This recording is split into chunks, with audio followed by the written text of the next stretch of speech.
Assalamualaikum warahmatullahi Ya. wabarakatuh. Alhamdulillahilladzi arsala rasulahu bil huda wa dinil haq yudhhiru ala dini kulli wa kafa billahi syahida. Ya baiklah Bapak-bapak dan Ibu-ibu yang saya hormati.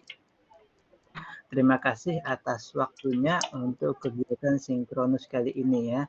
Nah, tadi sebelumnya saya mohon maaf ya karena penyelenggaraan kegiatan sinkronus ini di luar jadwal ya, di luar jadwal, di luar agenda ya. Jadi ya karena dengan melihat, menimbang, memperhatikan berbagai macam faktor ya supaya semuanya selesai ya, semuanya kelar, makanya saya meminta atau itu untuk kali ini di luar agenda.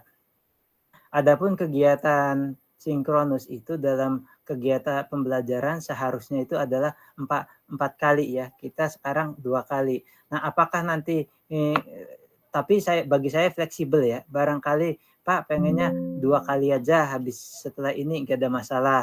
Atau ngomong Pak kalau sinkronusnya 1 kali lagi aja nggak ada masalah ya. Yang penting nanti kabarin saja ya. Itu fleksibel saja ya. Fleksibel ya kalau bagi saya. Tapi jangan sampai lapor ke prodi nanti Pancasila sinkronusnya sekian pertemuan, jangan seperti itu ya. Kan sesuai kesepakatan aja pengennya berapa kan, kecuali kalau dari saya pribadi, tetapi kan saya kasih fleksibel, apakah pengen 4 kali pertemuan sinkronus silahkan, atau barangkali cukup sekali lagi atau apa, nggak ada masalah ya, fleksibel saja ya. Nah itu jadi untuk kegiatan pembelajaran.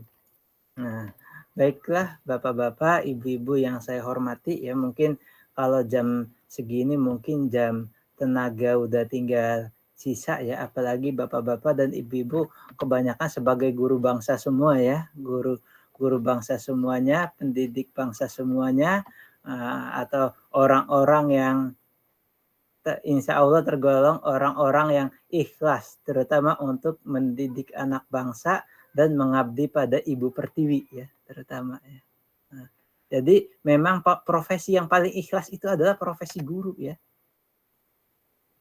Dan mungkin tahu sendiri ya, dengan penghasilan 150, mungkin ada yang 150, 500, tetapi tetap semangat ya, tetap semangat, terus bergairah ya, terus berenergi untuk mendidik generasi bangsa, untuk mendidik generasi-generasi yang siap mengabdi pada Ibu Pertiwi di masa yang akan datang. Nah, itu. Nah, jadi untuk kegiatan pembelajaran Pancasila ya kali ini, nah mungkin Bapak-bapak dan Ibu-ibu juga ada yang sudah pernah kuliah di tempat lain ya, terus tapi kuliah tempat lain misalkan dulu udah dapat sarjana komputer atau sarjana ekonomi, tetapi karena saya ngajarnya PAI nggak sesuai tuntutan kerja, tuntutan sertifikasi dan berbagai macam tuntutan, sehingga kuliah lagi. Mungkin ada ya yang seperti itu juga, mungkin ada ya, entah beberapa, biasanya pasti ada yang seperti itu. Jadi ibaratkan dulunya salah milih jurusan atau alamat palsu dulunya ya, kemana ya, atau barangkali dulunya aku tersesat dan tak tahu arah jalan pulang ya dahulunya ya. Jadi nah, tapi nggak ada masalah ya, itu diambil sisi positifnya saja ya, sisi positifnya. Nah memang pada demikiannya kemarin saya sudah share ya minggu kemarin mengenai masyarakat madani ya. Jadi kalau yang dimaksud masyarakat madani itu sebagaimana pada abad ke-5 atau ke-6 Masehi yang pernah dicontohkan oleh Nabi besar kita, bahwasanya yang namanya masyarakat madani itu adalah masyarakat yang berperadaban, masyarakat yang tamadun. Nah, mungkin Bapak-bapak, Ibu-ibu, saya rasa sudah pada pernah belajar semua ya, belajar SKI semua sebelumnya ya, waktu aliyah ya minimal, atau di madrasah, atau pernah, apalagi di sini kelihatan dari wajah dan auranya aura santri semua ya, santriwan santriwati semua ya. Nah, santriwan santriwati ya, memang sejarah atau lembaran hidup menjadi santri itu sangat luar biasa ya, penuh dengan kenangan, 1000 bahkan sejuta kenangan jadi santri, yang mana pada saat dahulu bapak-bapak, ibu-ibu waktu masih jadi santri sudah terbiasa misalkan bikin bikin kopi bikin kopi pakai gayung ya, jadi diminum berlima atau bersepuluh ya.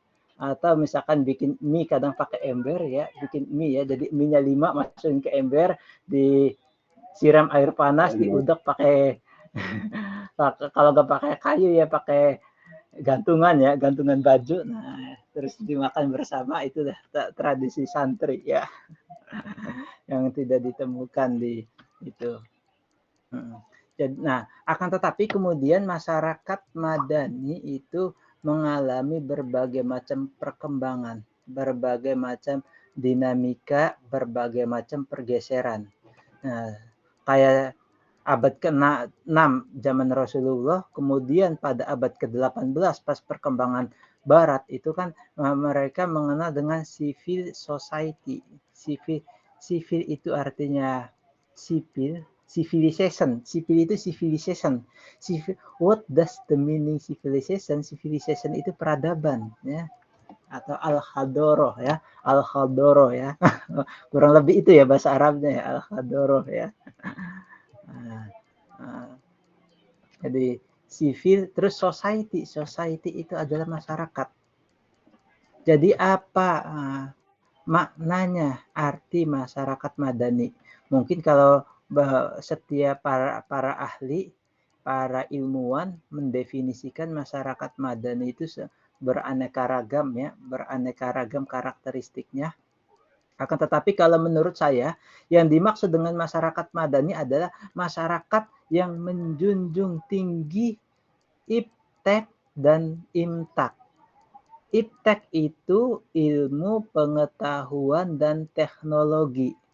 Sedangkan imtak itu adalah iman dan takwa. Nah, karena iman dan takwa adalah modal terakhir dalam kehidupan manusia ya. Untuk seorang yang ulul albab, iman dan takwa adalah modal terakhir. Nah, modal terakhir. Karena ketika kita badan raga kita sudah tidak mampu, organ tubuh kita sudah melemah, segala sesuatu dalam kehidupan itu sudah habis dan sirna, hanya iman di dada yang membuatku mampu ya terus tabah menjalani ya. Nah, itu modal terakhir ya, kayak yang di itu Niki Astria ya, jadi hanya iman di dada ya yang membuatku mampu terus tabah menjalani ya. Menjalani apa? Menjalani kehidupan ya. Menjalani kehidupan yang beraneka ragam. Nah, tadi ya, jadi garis besarnya masyarakat madani itu adalah masyarakat yang menjunjung tinggi iptek dan imtak. Nah, kalau iptek, ilmu pengetahuan dan teknologi juga sering mengalami yang namanya perkembangan bersifat dinamis. Nah, saya mending sekarang kuliah sudah ada Zoom meeting, Google meeting, WhatsApp. Waktu zaman saya kuliah, saya masih punya HP-nya, HP poliponik ya, poliponik yang bisanya SMS sama telepon ya, SMS dan telepon. Ya. Nah, SMS telepon, sekarang sudah bergeser, yaitulah perkembangan iptek dan imtak itu sangat dinamis, bahkan perkembangannya itu cepat ya. Kenapa? Cepat akibatnya namanya suatu globalisasi. Tapi globalisasi yang terlalu berlebihan nanti globalisasi ya. Jadi akibat globalisasi yang berlebihan global, jadi ke sistem ketergantungan pada dunia ya. Jadi globalisasi dan modernisasi. Memang arus globalisasi, arus modernisasi itu tidak bisa dibendung ya. Nah, jadi proses globalisasi atau proses modernisasi itu kalau nggak bisa dibendung, ibaratnya kayak kalau dalam bahasa itunya suatu proses oksidasi ya, proses oksidasi dalam kehidupan, proses oksidasi atau proses perubahan. Nah, bisa paham nggak yang dimaksud dengan oksidasi itu?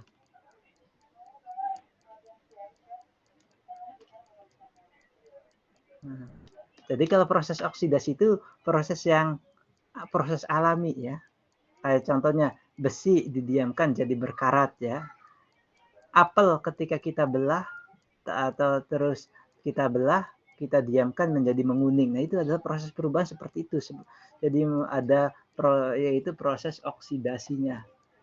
Nah, lalu karakteristik dari masyarakat Madani itu pertama menjunjung tinggi nilai-nilai moralitas ya. Nilai-nilai moral. Nilai-nilai moral itu kalau dalam bahasanya itu nilai-nilai akhlak ya, akhlak.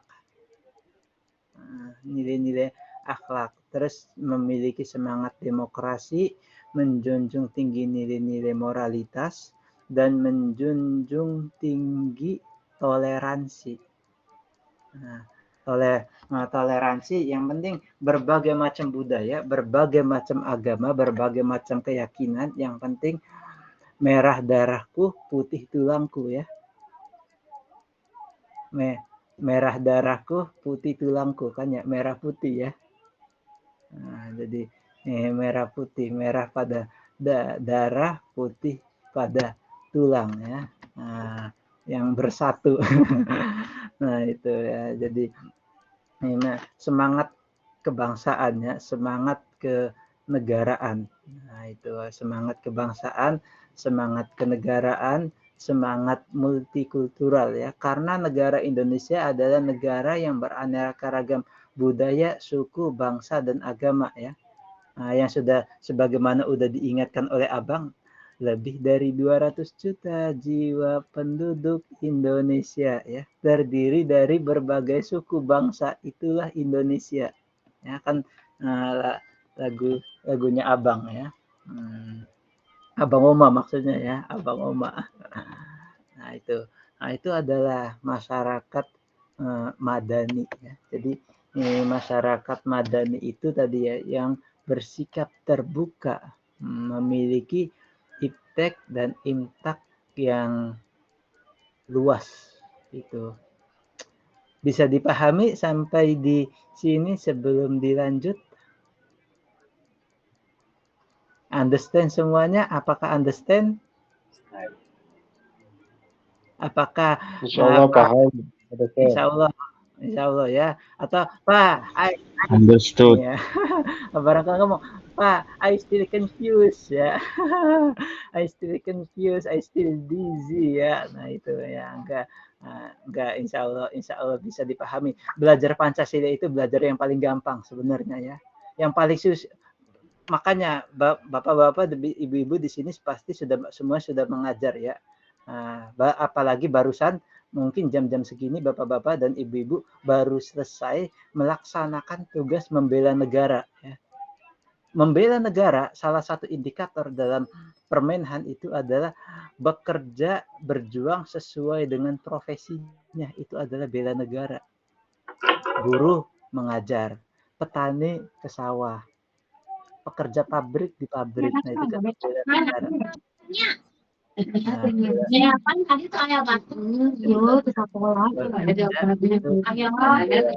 Negara ya, membela negara, membela bangsa dan tanah. Itulah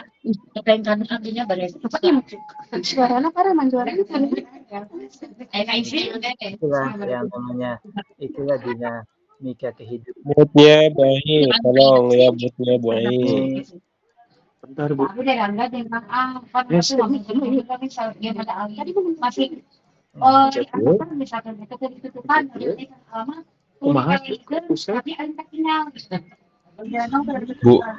Ai. Bentar Pak. Susah Pak. Bu Ai punten moodnya baik. Ya Pak, ini lagi di ini Pak. Oh iya ya, udah nggak apa-apa. Yang nggak apa-apa, santai saja ya. Barangkali lagi di mute, kadang di mute-nya loading ya, sabar dan santai saja ya. Nah, kalau orang zaman dulu misalkan masuk kelas terlambat, apa alasannya? Why are you late?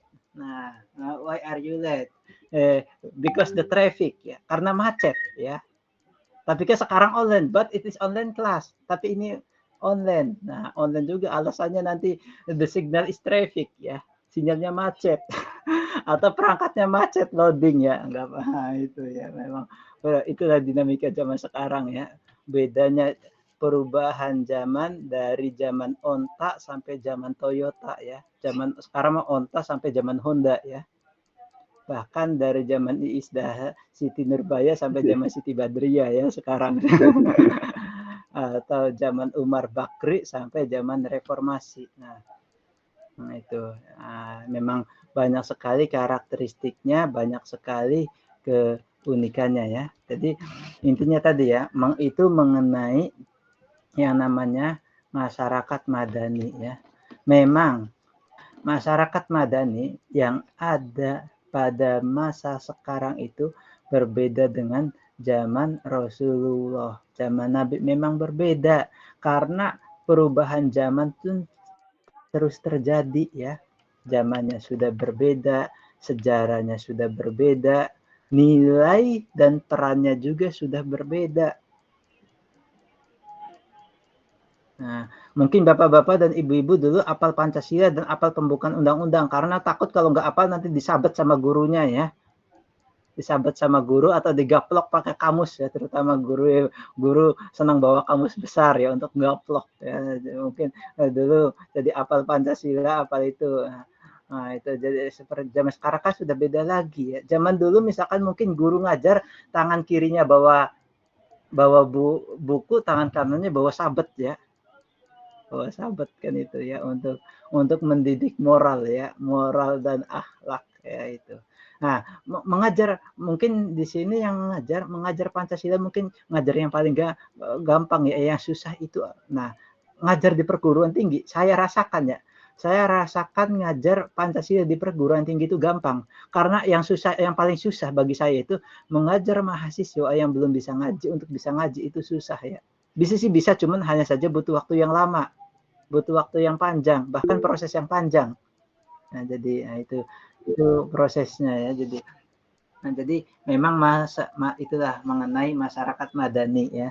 Sebelum dilanjut mengenai masyarakat madani, ada yang mau ditanyakan terlebih dahulu? Apa any question?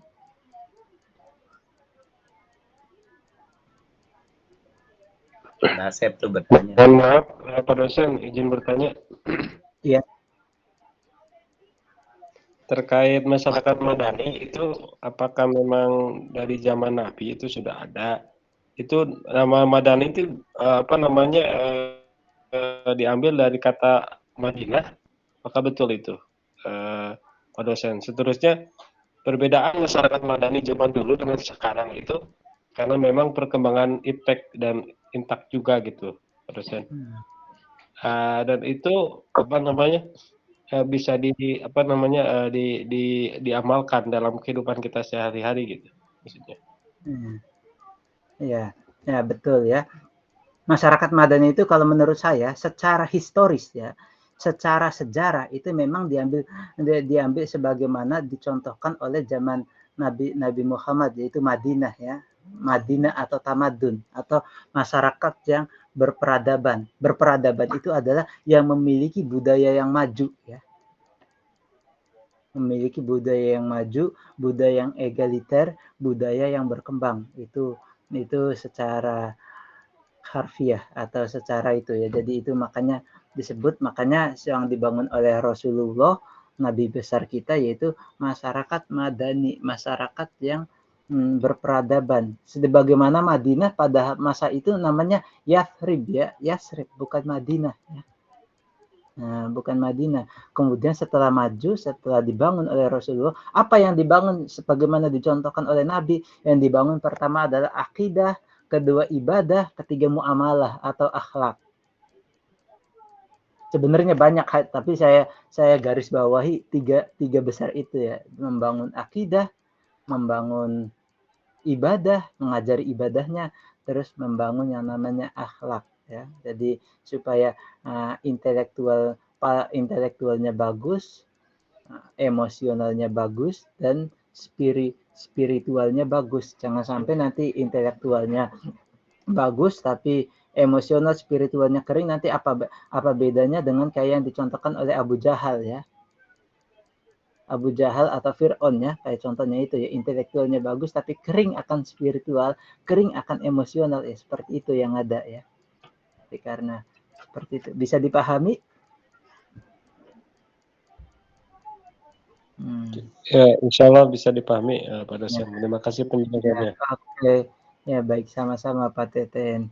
Nah memang tadi ya, kita tidak bisa dipungkiri zaman terus berubah, zaman terus berkembang, gerak roda perubahan sosial, gerak linier ke depan ya. Nah, bergerak linier ke depan itu adalah roda perubahan sosial, bahkan perkembangan zaman pun terus bergerak ya. Nah itu bergerak dan bergerak tiada henti ya, entah sampai kapan ya, sampai hari kiamat ya, jelas ya perubahan akan terjadi ya. Jadi ada satu dalil ya, ini dalil bukan dalil nakli ya, dalil akli ya. Dalam ilmu sosial itu, di dunia itu tak ada yang abadi itu hanya perubahan ya. Nah, jadi karena perubahan itulah akibat menjadikan adanya pergeseran nilai, adanya pergeseran peran. Sebagaimana contoh kecil ya, pada abad ke-20 itu kata ibu kita Kartini mengatakan habis gelap terbitlah terang. Tetapi anak ABG zaman sekarang itu bukan habis gelap terbitlah terang, tapi berangkat gelap pulang terang. Makanya zaman now itu nonton bae ora wareg. Nah, ya. Apa maknanya nonton bae ora wareg? Nah, ya silakan belajar bahasa Jawa sedikit demi sedikit ya. Kula ya, kulo sebenarnya pengen jelas aku ngangge bahasa Jawa tapi orang lancar ngangge bahasa Jawa ya, ke Jawa Kromo ya. Karena saya hidup di daerah wilayah Indramayu ya, yang di sini itu percampurannya daerah perbatasan janda Jawa Sunda ya, di sini tuh. Wilayah-wilayah perbatasan. Ini mau bertanya Pak Ali Khofi. Ya, Assalamualaikum Pak dosen. Ya, selamat sore. Yang ingin saya tanyakan adalah masyarakat Madani disebut sebagai masyarakat apa maksudnya dari Madinah. Ya, itu berarti serapan dari Arab. Apakah masyarakat Madani hanya ada di negara kita Indonesia atau juga dianut oleh negara-negara lain, semisal Amerika, Korea yang mereka menggunakan liberalisme komunisme seperti itu, tidak menggunakan republik, atau hanya ada di negara yang menganut republik saja. Terima kasih Pak dosen. Ya baiklah Pak Ali Khofi. Jadi yang namanya hanya saja kadang beda istilah ya. Kalau bahasa yang dibangun oleh Rasulullah itu kan masyarakat madani. Nah, yang kemudian itu kan abad ke-5-6-an. Kemudian seiring berkembangnya waktu pada masa kebangkitan Barat abad ke-18 ya, abad ke-18 itu ya tahun 1800-an ya, tahun 1800 mungkin bapak-bapak dan ibu-ibu di sini belum hadir di dunia ya, mungkin ya, belum pada hadir di dunia. Nah, pada zaman itu juga di dunia barat kayak contohnya di Inggris, di Eropa, Amerika itu menggunakan yang namanya civil society. Civil itu artinya civilization. Civilization itu berperadaban. Society itu artinya masyarakat. Nah, di Indonesia makanya kalau kita translate to Indonesian language ya, jadi civil society itu masyarakat sipil. Nah, jadi hanya saja beda dalam bahasa, beda dalam pengucapan, tetapi maknanya sama, esensinya sama, artinya sama. Nah itu. Jadi memiliki semangat demokrasi, memiliki semangat kebinekaan. Nah, apalagi semangat demokrasi, semangat kebinekaan, apalagi kan sekarang bapak-bapak, ibu-ibu yang ngajar di sekolah kan ada istilah P5 ya dalam membuat RPP ya, pedoman penghayatan, pedoman pengamalan Pancasila, yang Pancasila itu ya, P5 kan, itu ada P5 ya. Jadi dalam itu kan ada itu ya di sekolah, yaitu tapi itu bagi yang membuat RPP ya. RPP atau biasanya bahasa sekarang disebutnya rencana pura-pura ya. Jadi kalau mau ada pengawas digarap ya. Oh, besok minggu depan mau akreditasi digarap ya. Pas dicek sama Acecor ya, sama Acecor ngecek kok masih berbau fotokopi gitu. Mau masih berbau print, belum dikebet-kebet sama sekali ya. Cuma dicetak tapi kok masih berbau fotokopi, kadang kata Acecornya begitu ya. Nah itu ya. Nah sekarang itulah mengenai yang namanya masyarakat sipil. Nah sekarang itu materi kemarin ya. Sekarang mengenai ini Pancasila sebagai sistem filsafat. Sudah pernah dengar arti filsafat? Apa maknanya filsafat?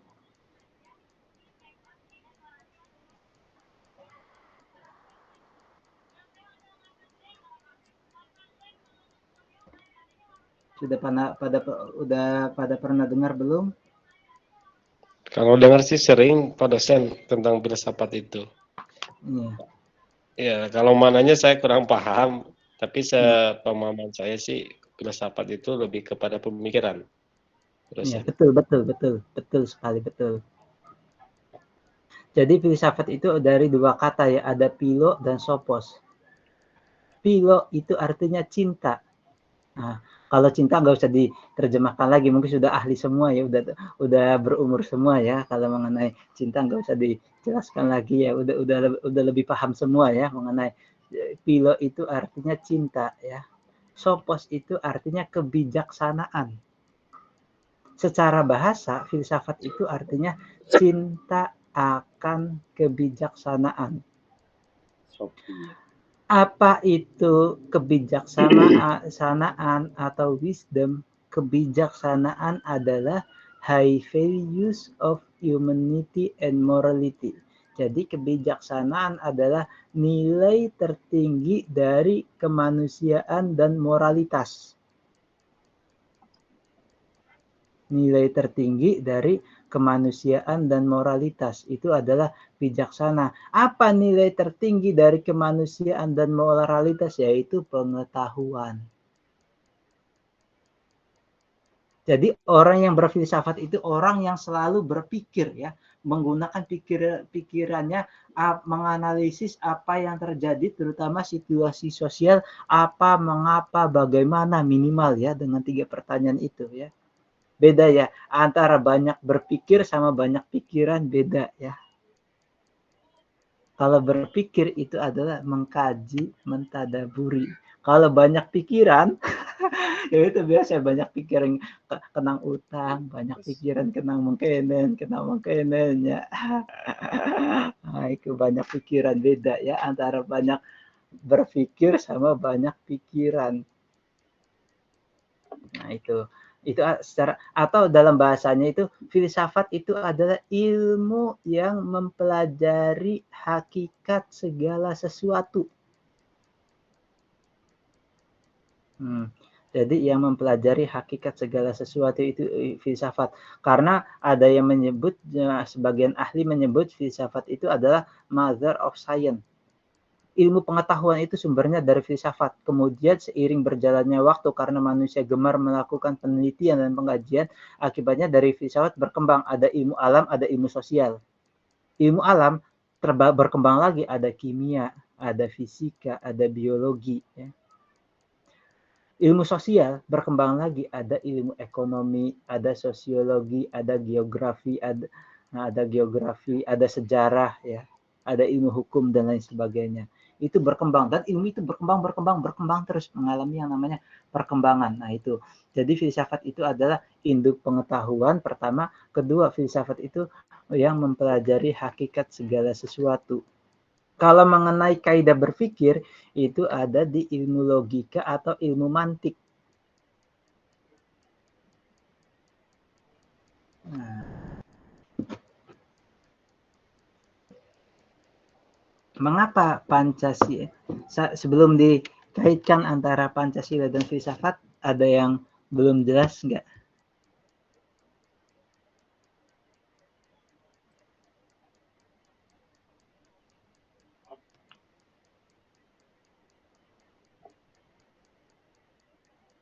Ada yang belum jelas atau pengen ditanyakan dulu sebelum dilanjut? Nanti lebih detailnya ada mata kuliah filsafat ya nantinya ya. Saya bahas secara global saja ini ya. Nah, terus cara berpikir filsafat ya. Nah, ciri-ciri berpikir filsafat itu karakteristiknya.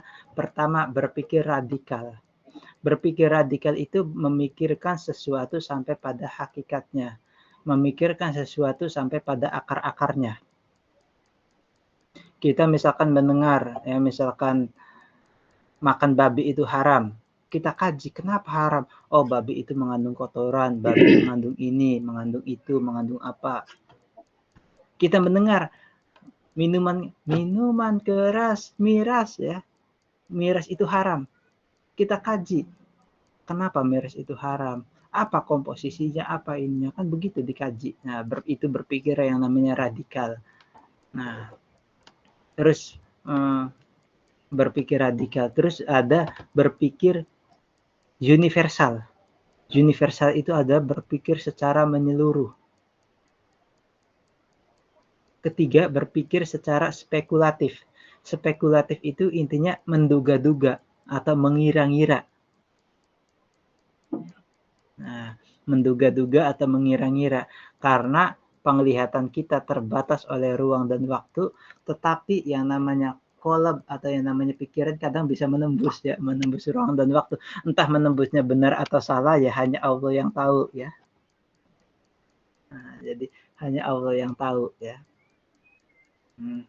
Nah, yang terakhir adalah berpikirnya dapat dipertanggungjawabkan itu. Enggak mengenai filsafat gak usah detail-detail, nanti tambah pusing, nanti tambah puyeng ya, nanti ada mata kuliahnya tersendiri yaitu ya. Itu hanya pengantarnya saja. Nah, lalu kaitannya Pancasila dijadikan sebagai sistem filsafat ya. Karena Pancasila hadirnya Pancasila atau perumusan Pancasila itu dilakukan melalui perenungan jiwa dan penggalian nilai-nilai yang dilakukan oleh founding father. Kayak Bung Karno merumuskan demikian, Bung Yamin merumuskan demikian, terus Dr. Supomo merumuskan demikian. Nah, itu kan sistem filsafat seperti itu karena melalui perenungan jiwa, perenungan batin pada saat perumusannya. Dan yang kedua karena Pancasila dijadikan sebagai pandangan hidup bangsa Indonesia dan dijadikan sebagai sumber nilai atau sumber dari segala sumber hukum yang ada di Indonesia. Sebelum dilanjut, ada yang ditanyakan terlebih dahulu?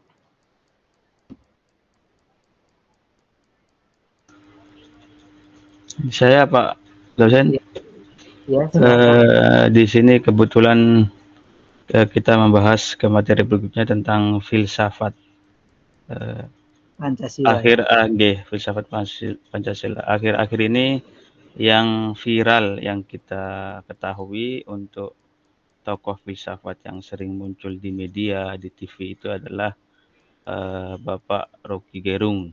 Kita tahu sendiri Bapak Rocky itu dengan gamblang, dengan vokal mengkritisi pemerintahan bahkan langsung personal presiden kita. Sementara filsafat Pancasila itu sendiri di sana ada persatuan Indonesia, yaitu supaya kita tetap bersatu, tidak terpecah belah. Sementara Bapak Rocky Gerung itu bisa membuat itu terpecah belah masyarakat dalam pemikiran filsafatnya tentang kehidupan di Republik kita. Dan yang saya herankan sampai sekarang tidak tersentuh hukum itu Bapak Rocky Gerung. Apa sekuat itu ilmu filsafat sehingga hukum pun tidak bisa menyentuhnya? Seperti itu, Pak. Ya. Nah, jadi untuk mengenai Rocky Gerung, saya kalau mengenai pro dan kontra silahkan saja ya. Tetapi kan itu saya nggak membahas pro dan kontra atau harus pro atau harus kontra, itu mah pilihan masing-masing ya. Jadi sebanyak apapun atau sesedikit apapun ilmu seseorang, setiap orang punya pilihan. Ya. Nah itu. Nah akan tetapi seperti ini ya. Jadi yang namanya berpikir filsafat itu kan berpikir menyeluruh. Hukum di Indonesia itu akan berlaku pada tindakan, bukan pada pemikiran. Pencuri, kenapa bisa dihukum? Karena dia sudah mencuri, sudah bertindak mencuri. Seandainya masih dalam pikiran, bercita-cita, kan enggak. Nah, atau misalkan kasus pelecehan seksual. Kenapa dihukum? Karena sudah melecehkan benar-benar, ada tindakannya ya. Bukan dalam pemikiran atau bayang-bayang ya. Atau karena pikirannya ngeres, bukan begitu ya. Karena sudah teraktualisasikan, sudah ada tindakannya. Koruptor, kenapa ditangkap? Karena sudah melakukan tindakan pidana ya. Bukan hanya sebatas dalam pikiran ya. Jadi memang kadang hukum di Indonesia, ya namanya juga hukum di dunia itu adalah hukum yang penuh dengan keterbatasan, hanya bekerja berdasarkan fakta, data, dan bukti. Ya, jadi hukum di Indonesia berlaku untuk tindakan, bukan pada pemikiran atau bukan pada konsep ya. Itu yang agak susah ya dalam kehidupan berbangsa dan bernegara itu. Akan tetapi yang terlepas dari pro dan kontra, ya setidaknya tadi ya, berpikir filsafat itu adalah berpikir secara rasional, objek, analisis, dan kritis ya. Dahulu mungkin waktu masih jadi santri, apa yang didawuhkan oleh kiai, sami'na wa atokna. Mungkin sekarang sudah jadi mahasiswa, sami'na wa atokna wa analisis ya. Jadi dianalisis terlebih dahulu. Akan tetapi tadi ya, terlepas dari pro dan kontra itu urusan masing-masingnya. Kenapa saya katakan pro dan kontra masalah Rocky Gerung? Pro dan kontra urusan negara itu adalah kadang urusan individu. Karena pertama, pemikiran seseorang tidak bisa dibendung. Kedua, gibah seseorang tidak bisa dibendung. Selama itu tidak melakukan tindakan-tindakan yang destruktif, tindakan-tindakan yang merugikan. Ya, yang namanya gibah wong orang bisa dibendung ya, angel dibendungnya ya, susah. Atau pemikiran seseorang nggak bisa dibendung ya. Nah itu bisa dipahami. Nah itu ya. Akan tetapi pada kesempatan kali ini saya nggak membahas lebih detail ya mengenai mata filsafat. Nanti ada mata kuliahnya sendiri ya. Hanya mengantarkan saja bahwasanya filsafat itu mempelajari mengenai hakikat segala sesuatu ya. Makanya Pancasila di negara kita itu sebagai filsafat, sebagai sistem filsafat, karena perumusan Pancasila menggunakan pemikiran yang panjang, perenungan batin yang panjang.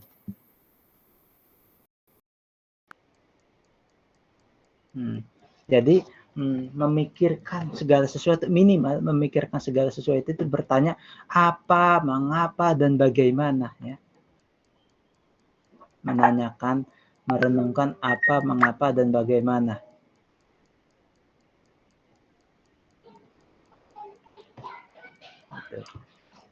Bisa dipahami.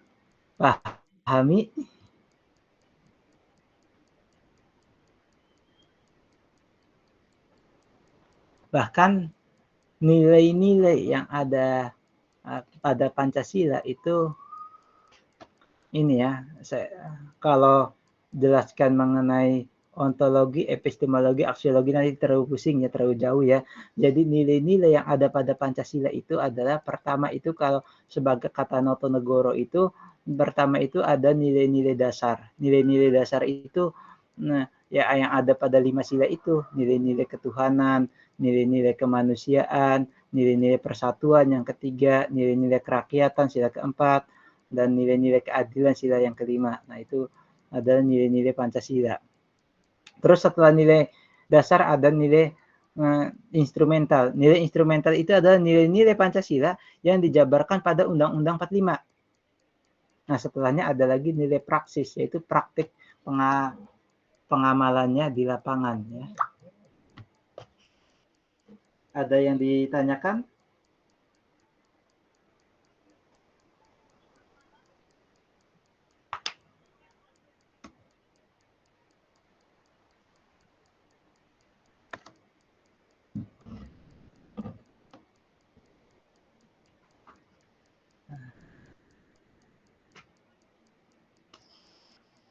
Ada yang ditanyakan? Apa sudah jelas?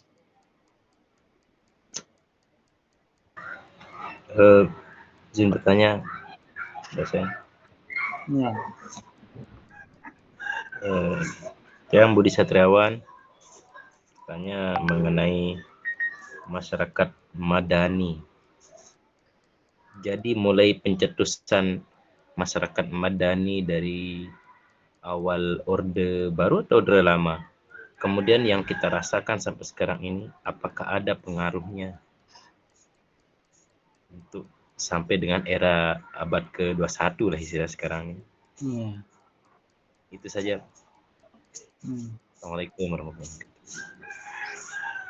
Ya, masyarakat madani itu memang dari dulu sampai sekarang ya tetap ada saja, hanya saja tadi istilah-istilah dan penyebutannya yang berbeda ya. Yang penting intinya masyarakat madani itu mereka yang menjunjung tinggi iptek dan imtak ya. Iptek dan imtak. Nah, kedua ada memiliki semangat demokrasi dan memiliki jiwa toleransi yang tinggi. Nah, itu adalah masyarakat madani yang berperadaban. Berperadaban itu artinya memiliki kebudayaan yang maju ya. Kebudayaan yang modern sesuai dengan ajaran agama dan ajaran kebangsaan. Nah, itu ya. Ya, kebangsaannya. Hanya saja beda, karakteristiknya memang berbeda karena zamannya beda. Karena zamannya sudah berbeda. Ya, zamannya sudah berbeda. Nah, sekarang bukan zamannya sudah berbeda ya. Nah, kalau zamannya sudah berbeda ya nilai-nilai dan perannya juga sudah berbeda. Nilai-nilai dan perannya juga sudah berbeda. Itu jadi ada yang namanya pergeseran ya, pergeseran nilai, pergeseran peran. Bisa dipahami?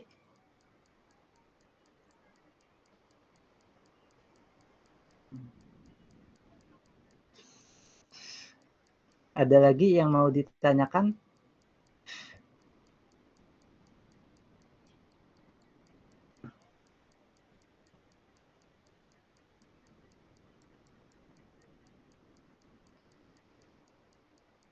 Ada lagi yang mau ditanyakan apa sudah cukup?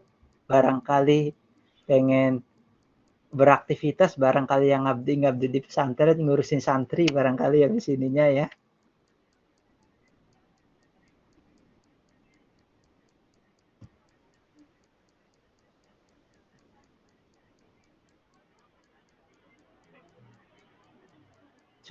Sudah cukup?